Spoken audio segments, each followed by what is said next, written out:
I was sitting in meditation this morning and I came to this very basic conclusion. It's the most basic teaching, I think that there is. It's that as long as we are seduced by our own thinking minds and our feelings, we will never be free.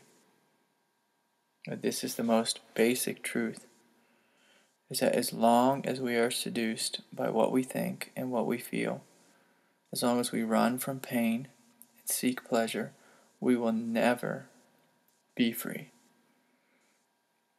To be free means to live and to act from the space beyond our own conditioned minds, to live in alignment with our inherent divinity. The very fact that we can observe our thoughts and feelings shows us that we are not them.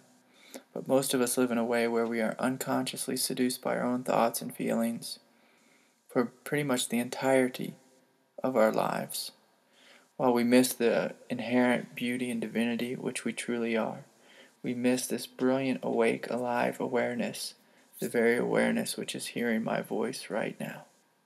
We miss this because we are entranced by our thoughts, we are entranced by our emotions.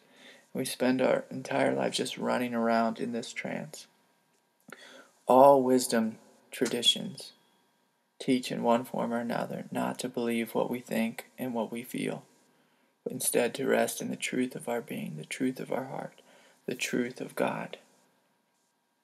What this practically means is that we look at what we think and we dismiss it. We become aware of what we think and we dismiss it if it's not in alignment with our hearts. Of course, if it's in alignment with your heart, then by all means, go forward. And we do the same with our feelings. We question our feelings. We question our hopes, our fears, our desires.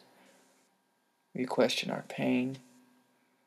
And we dismiss it if it's not in alignment with the truth of our being. We are not seduced by thought. We are not moved by pain. We do not fear feelings. We meet any pain. We meet any painful feeling within us with love, with compassion. We do not run from it, but instead we embrace it. And see, this is how we heal. This is how we grow. This is how we truly evolve.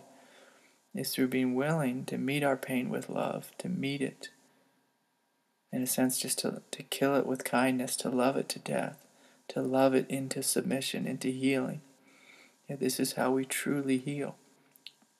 And so this is the path to an embodied freedom.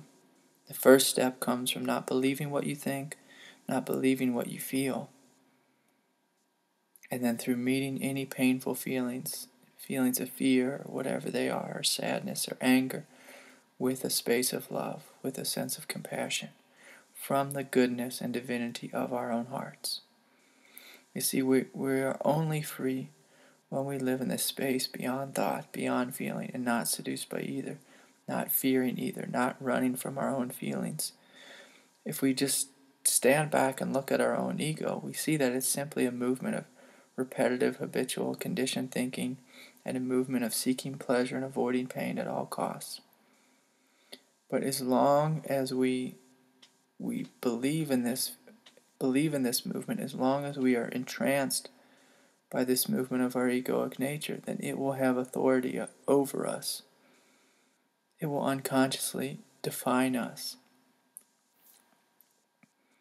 But true change, true freedom comes when we choose to step out of this trance state and choose to stand and live from the space of our own authority, from the authority of our own awake, aware intelligence.